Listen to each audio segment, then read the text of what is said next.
like this. Oh, crap. Yeah, so my name is Osama, and I just graduated. Oh, we're the DA method. This is Umair, Talha, Istvan, and we're associated with Karachi. We've lived most of our lives in Karachi except for this one, but he comes in and out. And him. And him, yeah. So we're not really associated with Karachi. But yeah, I just completed my studies, so I'm kind of looking for work if anyone out there is offering a job. But yeah, that's about it for me. I'm Talha. I'm originally from Islamabad. I currently live in New York, so I spend a lot of time traveling to and from Pakistan/London to work on this band. Professionally, I trade commodities, and this is what I do at in my free time. So. Alright. Hi, I'm Umair, and I am from Karachi, but I also spent some of the time living in London as well, because I studied there and I worked there for 6 years. But I left my job 3 years ago to do music full time, and that's when we started this band. So yeah, now I'm doing this. Hi, this is Istvan, and I'm not from Karachi. I was born in Transylvania, and did all my music there since like 15 years now. And a couple of years ago, I moved to London. I met my present wife through who I got to come to Pakistan, to Karachi, and meet these guys. And feel really happy to be here and to prepare for this big event.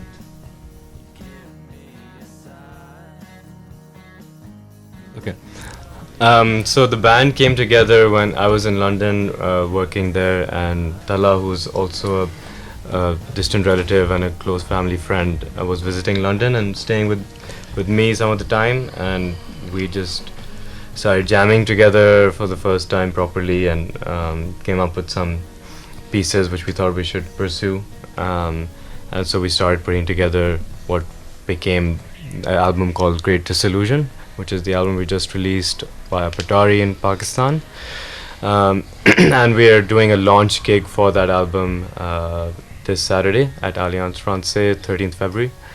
But yeah, so when Talha came there, we started putting the songs together, and eventually, a few months after that, I moved back to Karachi from London after many years, and that's where I reconnected with Osama, who I knew from many years before in London, and I met Istvan, who I also had briefly met in London, and he was in Karachi then because he'd got married. And they joined the band, and we finished recording the first album, and yeah, here we are. Our first album is called The Great Disillusion, and it just came out on Patari, which you can check it out. It's basically a concept album constructed in 3 parts, so inspired by concept albums of bands like Pink Floyd and Led Zeppelin and Porcupine Tree. Our musical influences range from everything from classic rock to grunge and all kinds of metal, and Osama is a very blues-inspired guy, and Istvan has a lot of European metal influence as well. But our album, I think, kind of captures also our sound and the fact that we're from different parts, and even if we're from Pakistan, we're from different parts of Pakistan and have lived in different parts of the world. Like he's lived in the US and I've lived in the UK, and Osama's lived in both those places. So yeah, I hope people take the time to listen to it from the beginning to the end, because it's a full story and you have to really listen to it and understand the lyrics to understand what it's about. And I'm not giving it away, but the title is a hint. It's called The Great Disillusion. But yeah, that's about the album. I think interestingly about us is that the fact that we don't all live in one place. Most of this album was recorded with us being in separate places. Yeah, long distance relationships. This is pretty much like as long distance. So it started with Umair and I while I was living in the US and him in London, and I would record a part and he would record a part, and we would put them together in in our own projects, and then he would come to the US and we would go to a studio there, and then for these guys we would record them in Karachi, and then you had to we mixed it all mix those projects together as one project, and to make something that's recorded in 3 different places sound like one Yeah. album is definitely a challenge, but I think it adds a And lot to the sound. It took us almost 3 years to do it. Yeah, Um, yeah, because of so- the logistics of yeah. it. So So, but now here we are, and we're finally all together and ready to launch the album properly with a gig. And so we're very excited. And yeah, what the other thing we did with this album and for what we've done with other projects that we're doing is we're collaborating with some traditional Pakistani instrument players. So we've got a sarangi player called Gul, he plays for Sounds of Kolachi. A sitar player called Vikas, he also plays for Sounds of Kolachi. And we also have some backup musicians. So for our gig, even though on the album only one song features Eastern instrumentation, which is Darvesh, which is also our only Urdu song. The album is mostly in English. But for the gig, we're incorporating some of these musicians into some of the other songs too, to try to make it a little special for a live audience. The other thing we're doing special for the gig, since I'm on that topic, is we're doing surround sound. So the way that you have surround sound in a cinema where there's different sounds coming from the back, we're doing that live. So we'll have some of the instruments coming from the back, which to create a more immersive live experience. And to our knowledge, this has never been done in We Pakistan think it's the before. first time that's ever been done in Pakistan. We're really lucky because all of us have very supportive families. that's true. Otherwise you can't really do anything in this configures. So we haven't made a single time as a band yet. Yeah. So you need family support, not just financially, just like in other ways as well. Yeah. For me, it was like, so I came from London where I was working in a regular corporate type of job, and I came back to Karachi, and so obviously it was a little, when I told my family that I want to just do music, it took them a little while to get used to that idea. But once you, I think, show that this is what really drives you, or this is what's really making you do something interesting with your life, then I think family automatically comes on board. I think we all, used I to mean, Ashraf Ali Khan.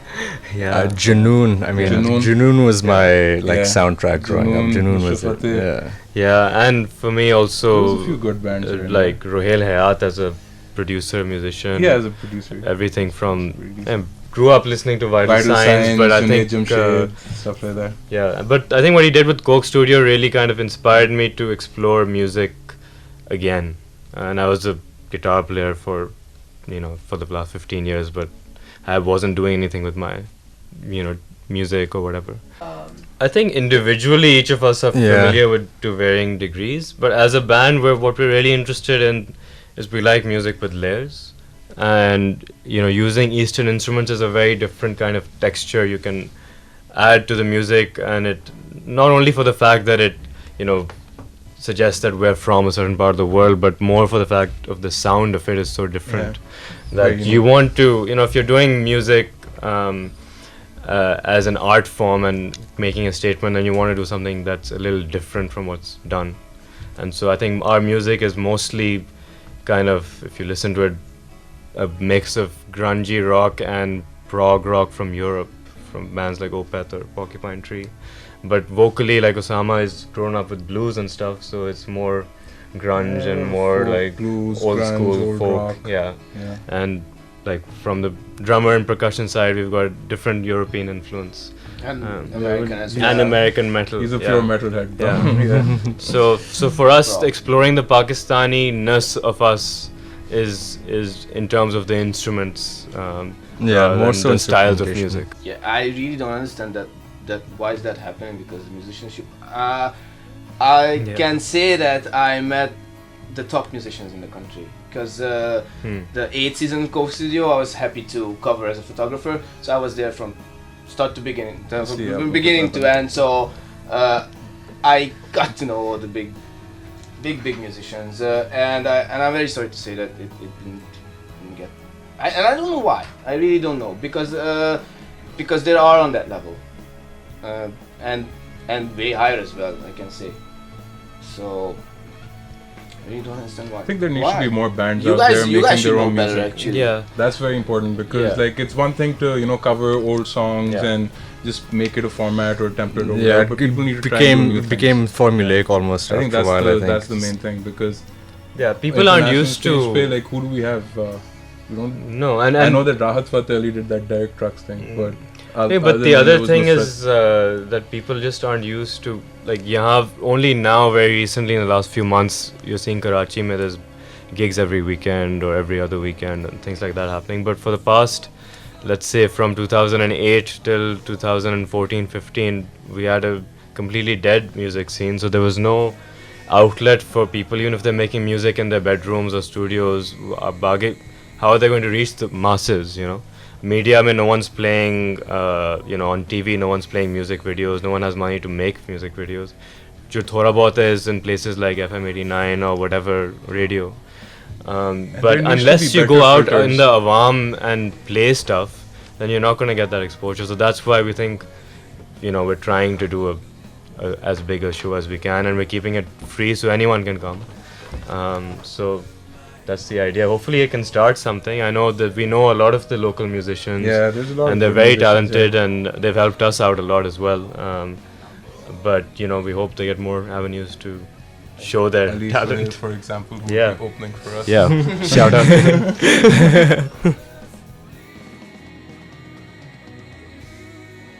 Any musician? You would like to be him? Dead or alive?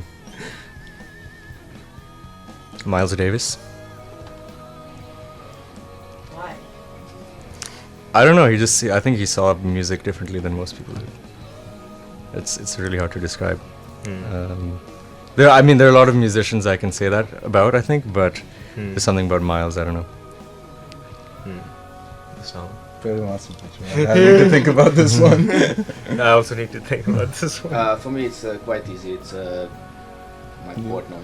No, not Neil. Oh, Not thought it Neil. would be Neil. Yeah, not Neil. Neil is my favorite drummer, but Mike Portnoy he's a bit more alive Yeah. in a way Yeah, that. for sure. I mean, I'm not referring to the tattoos because Yeah. No, he does. he's a lot of stuff. tattooed Yeah. all over. But no, not. I mean, he's a rock star. I mean, he did whatever there is a musician can do. He got into the Drummers Hall of Fame as the youngest drummer in the world, so he achieved the biggest thing, I guess. and whatever he's doing, and however he's doing whatever he's doing, it's just too good. I really, really, really would like to be in his place for more than 24 hours, actually. Yeah. You guys. Since it's just for 24 hours, because I wouldn't want to be this person for more than 24 hours, I'd say Axl Rose. Because I grew up, my transition from like Bryan Adams and Backstreet Boys to Guns N' Roses was like that. And the moment I heard them, there's like no going back, and I wanted to become a guitarist and all of that. But Axl Rose and his lyrics and his antics and just his whole character, I just don't know what's going on in there, and somehow it comes out as this incredible music, and I just want to know what happens. I think for me it's George Harrison. Either him or Hendrix. I can't decide. That's what I've been thinking for the last 20 minutes. But Harrison probably. Yeah, from the Beatles. I'll pick one which I think a couple of others might also pick in this band because we really admire this guy. But I'm sticking with the musician Steven Wilson. Oh, I thought you would say Who's, Qaid Azam. I was so sure you No, but Steven Wilson, who used to lead this band called Porcupine Tree and now has his own solo project. I think he is a musical genius. I don't think it's an understatement to say that he's a musical genius. Definitely. On the level of anyone, Mozart, Beethoven. You could put. I think you put Steven Wilson on that pedestal. So. Damn. Yeah. I don't entirely agree. He's good. He's a really good producer. But yeah, he's good. Yeah. But you have your turn. Maybe, yeah. Why? Yeah, just ask him what he really wanted with this country and where, just to assess where we're going wrong. Yeah. I would probably pick Rumi, just because I really connect to his poetry, and that I think he'd probably be able to tell me things which would help me out. So yeah, Oh, me? yes. Yeah, I would pick another musician. Okay, I'm gonna go with the drummers, with Neil. Because he's a... Neil Peart. Yeah, Neil Peart. Just seems like a nice guy. Yeah, he's a gentleman and Plays And for a the Band scholar. Rush considered the greatest musician of all time by some. by me. This is actually where we Definitely, this is he's the awesome. greatest musician, and if I would have, not 24, but that's 2 hours with him, I'm gonna... I don't even know what I would ask, because it's... He's also someone who's been through some crazy He's tragedy. been through tragedies and everything.